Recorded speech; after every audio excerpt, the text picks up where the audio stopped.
mempresentasikan hasil kelompok kami tugas statistik regresi linear berganda dengan saya sendiri Devi Anggraini Nasution, NPM 1915210003. Saya Fitri Adiwiyanti dengan NPM 1915210144. Saya Lutfi Ozan Pratama dengan NPM 19152101. Kami akan membagikan screen layar dari Word kami.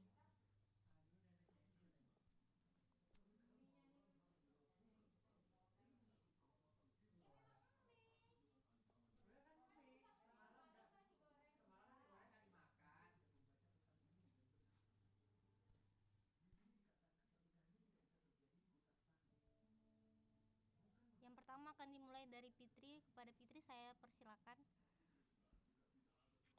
Oke, saya akan menjelaskan judul penelitian, pengaruh pembentukan UMKM, tenaga kerja, upaya minimum, jumlah penduduk terhadap pengangguran di Maluku Utara.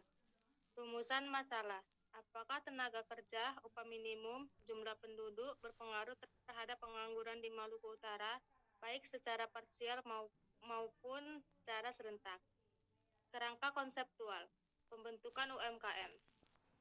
Variabel bebasnya itu yaitu X1 tenaga kerja, X2-nya upah minimum, X3 jumlah penduduk.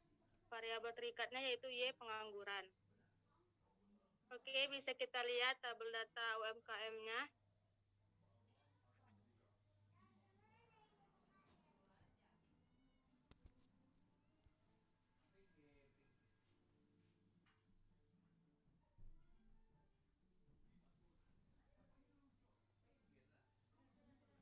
Baik, kita akan langsung saja ke interpretasi hasil outputnya.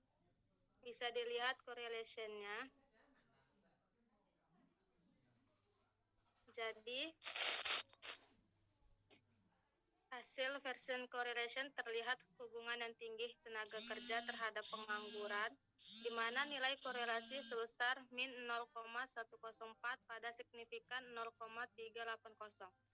Kemudian upah minimum dan jumlah penduduk berada pada tingkat keeratan yang sedang namun tidak signifikan, karena signifikan kedua variabel 0,135 lebih besar dari 0,05 dan 0,470 lebih besar dari 0,05.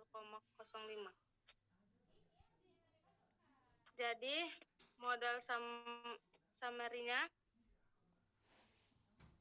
hasil nilai R sebesar 0,693 sebagai nilai korelasi berganda. Artinya upah minimum, jumlah penduduk, dan tenaga kerja memiliki keeratan hubungan yang sedang dengan pengangguran. Nilai R square dan adjusted R square memiliki nilai koefisien determinasi.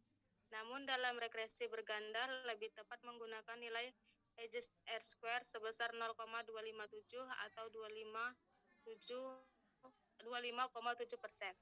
Artinya variabel dari pengangguran mampu dijelaskan sebesar 25,7% oleh upah minimum, jumlah penduduk, dan tenaga kerja.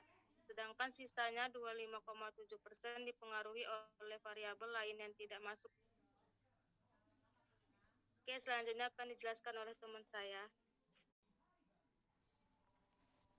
Hasil uji ANOVA dengan analisis F atau Fisher diketahui nilai F hitung sebesar 2,154 lebih kecil dari F tabel sebesar 4,76 sehingga HA ditolak dan HO diterima. Dan artinya upah minimum jumlah penduduk dan tenaga kerja secara bersama-sama tidak signifikan mempengaruhi pengangguran. Yang mana jika HA diterima itu F hitungnya harus lebih besar dari F tabelnya. Saya lanjut kepada rekan saya, Lutfi, dipersilahkan.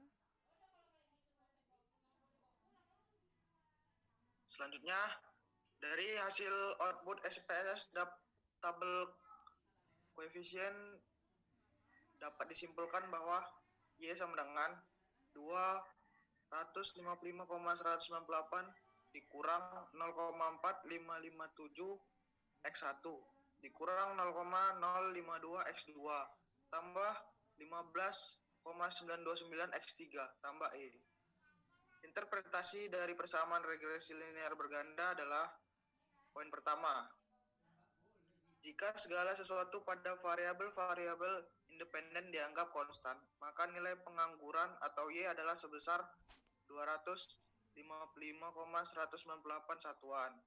Poin kedua, jika tenaga kerja ditingkatkan satu satuan, maka pertumbuhan ekonomi UMKM turun sebesar min 0,457 satuan. Poin ketiga, maka pengangguran sebesar min 0,122 satuan. Poin keempat, jika jumlah penduduk ditingkatkan satu satuan, maka keputusan pembelian naik sebesar 15,929 satuan. Hasil uji T secara parsial diketahui. Jika nilai T hitung tenaga kerja sebesar min 2,116 lebih kecil dari 0,9-nya kita ubah jadi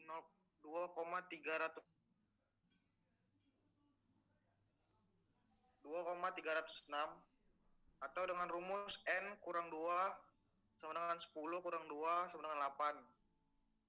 A 5% kurum. Kemudian nilai signifikan 0,72 lebih besar dari tolak dan hak terima. Artinya tenaga kerja tidak signifikan mempengaruhi pengangguran. Poin kedua,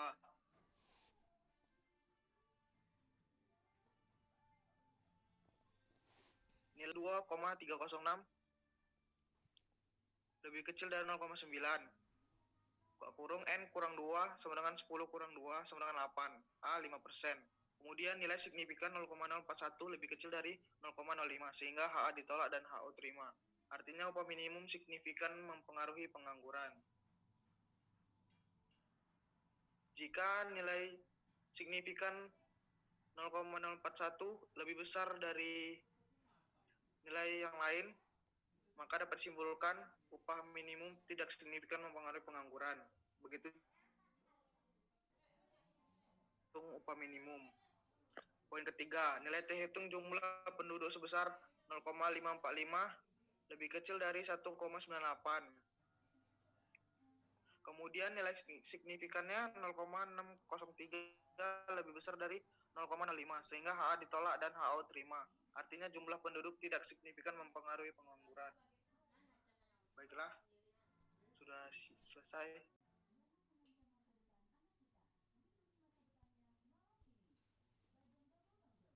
Kembalikan ke moderator.